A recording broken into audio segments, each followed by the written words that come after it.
what was supposed to be the next big thing, but totally flopped. Amazon's shopping buttons, they pushed really hard for those and I never saw the point. Connie 2012. My friend who studies medicine had to install Second Life about 2 years ago for a class meeting. I don't get why they couldn't have used Skype, but okay. Soap shoes, these were like normal shoes, but you could grind on rails with them via an indent in the sole. If you heard of these things from somewhere that wasn't Sonic Adventure 2, please tell me where, and please tell me where I can buy a pair. I had a pair of these and they were deadly around stairs. The indented arch was a slippery smooth hard plastic, and I never realized how much I placed the arch of my foot on the edge of each stair when descending them. Without fail, my first step on any stairs would result in my foot shooting out from under me. McDonald's pizza. Not entirely relevant, but I like the trend where everybody wanted the smallest cell phone possible. For 20 years cell phones got smaller and smaller, often being the main selling point of the phone. Then all of a sudden you could watch videos on your phone, and almost overnight the trend reversed to larger is better. Man, I remember as a kid seeing the Ninja Turtles and Dick Tracy use videocoms and thinking it was so cool and wanting one for myself, and now if someone FaceTimes me I have a panic attack. Movie Pass. Not sure if this one has totally flopped yet, but I noticed while in Costco the other day that there are no longer any curved TVs. If Costco is no longer carrying them, then I think we can assume they're going the way of the dodo, and yet curved monitors are popular right now. Must be the viewing angle is better if it's just one person. Ooh, and micro consoles in general. Quadraphonic entertainment systems in the early 1970s were supposed to replace stereophonic systems. Now they are chiefly remembered for inspiring the name of the Who's second rock opera. HD DVD, still remember half the movies being blue and the others red. From what I've gathered in this thread, Google threw a lot of shit to see if it would stick, laughing my butt off. 3D TV. Heard a stat from one of the 3D TV manufacturers that the average number of pairs of 3D glasses sold per 3D television was a number very much smaller than one. I think they were too embarrassed to actually tell everyone how tiny the attach rate was. Google was supposed to be the answer to Facebook. Vine too, they renamed it Byte, they made it a TikTok clone.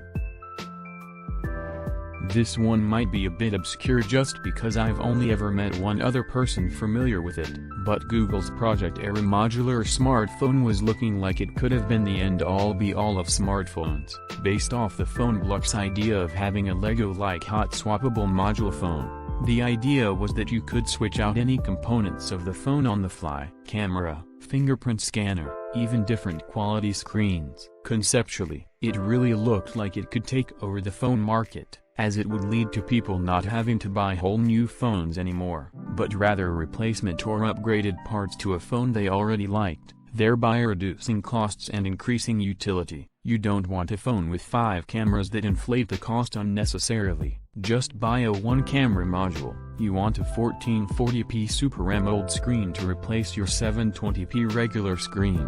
Buy one and swap it in. However, like many Google projects, it died off for myriad reasons and the long-standing era of $1,000 smartphone slabs lived on. Google Wave. It was supposed to replace email with a more collaborative approach. Essentially it was like a dynamically created discussion board you'd share with select people, and you could have a more readable discussion than one with a bunch of forwards and CCs and the like. I thought it was a good idea, but it flopped big time and Google got rid of it after a few years. Asbestos. Technically it was a hit, right until it flopped when people figured out the whole inhaling rock fibers is not healthy thing.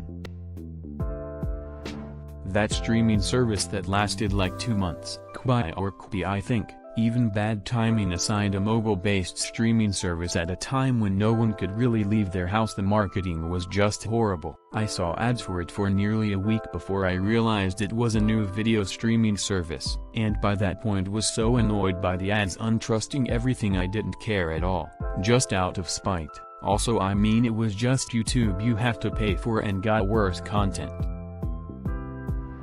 Crystal Pepsi, new Coke, orange juice and toothpaste flavored Lay's potato chips. Edit for correct Pepsi variant. Hoverboards. I remember in a span of 3 months everyone had them and showed them off, and then they just disappeared. The Divergent series. It was supposed to kinda have a Hunger Games concept and all and try to be a replacement. The last 2 movies ended up being so unwatchable. Edit if anyone is reading this and still gives a shit. I would like to mention another movie adaptation of a novel, The Giver. Book was great. Movie was terrible. It was almost nothing like the book. And if you read the book, then this movie will make you mad. Jonas is supposed to be 11, turning 12 at the ceremony of 12. Instead, they cast a motherfucking 25-year-old to play a 12-year-old, so they bumped up Jonas's age to 16, which was dumb. The movie also got Asher's assignment wrong. It was either his or someone else's. Rosemary didn't even appear in the book. Didn't she apply for release 5 weeks after receiving her assignment and was never seen or heard from again? Rosemary and almost everyone else was supposed to be 12, but they were played by grown-ass adults, so their ages got bumped up, which was dumb. If you're gonna be in charge of adapting a novel into a movie, then please, actually read the book. Don't just skim through it. I am reading this book again in class, and that means, yep, I'll have to watch this movie again. Segways were supposed to revolutionize travel and replace the automobile. Now they're just used for guided tours for dorks and tourist traps. Yes, this was mine. The hype leading up to it was intense. Like a year of promising something that would challenge how cities are built. No plots of places, just made them illegal on public pavements and highways. Airship travel. These were the next awesome way to travel long distances. In fact, the spire on top of the Empire State Building was meant as an anchoring point for airships. The Hindenburg kind of put a damper on it, though. Hydrogen cars were a promising new form of motorized vehicle. They were supposed to be incredibly good for the environment, emitting only water as the exhaust. They exist, but not like how some people imagined. I was a pretty big hydrogen car believer at the time. There are some hydrogen stations, but mostly centered around California. Thing is that the hydrogen is quite expensive and not very efficient compared to smaller engines, hybrids, and EVs. The hydrogen is also somewhat inefficient to produce, store, and distribute as well. You can actually get a hydrogen car though. They're out there. The Toyota Mirai is a really good example. Out of all hydrogen cars, that one is definitely most popular. In fact, Toyota pays for $15,000 worth of hydrogen in your first few years of ownership since it's so expensive. This means that for your first 3-ish years of owning one, you might not have to pay a penny in fuel. As you can see, I am still a hydrogen advocate. Don't expect to be able to take it very far from your nearest hydrogen station though. The US version of coupling. It was peddled hard by NBC to be the next Friends when that show ended. If I remember correctly, there was interviews with the cast and they were already musing about the show going into multiple seasons. There was big buzz since it was such a hit in the UK. It lasted 4 episodes. You guys remember the Fire Festival disaster? Xbox Kinect.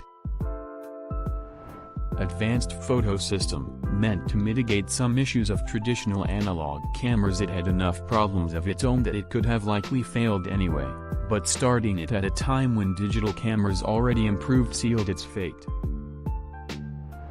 Smart diapers. I am pretty sure Pampers sells them, but imagine it won't be long before they're discontinued. It's an idea that's been posted on mommy blogs, childcare forums, magazines, news articles. Every so often I'll see a story online while doing some childcare research. I don't know a single parent, nanny, early childhood educator, caregiver that has or wants to use a smart diaper. The only way I could see it being useful is for night or for a special needs child. The idea is still being pushed as a luxury item for millennials, but it's just nonsense. What's even funnier is that the tech is almost backwards. Cloth diapering has become insanely popular.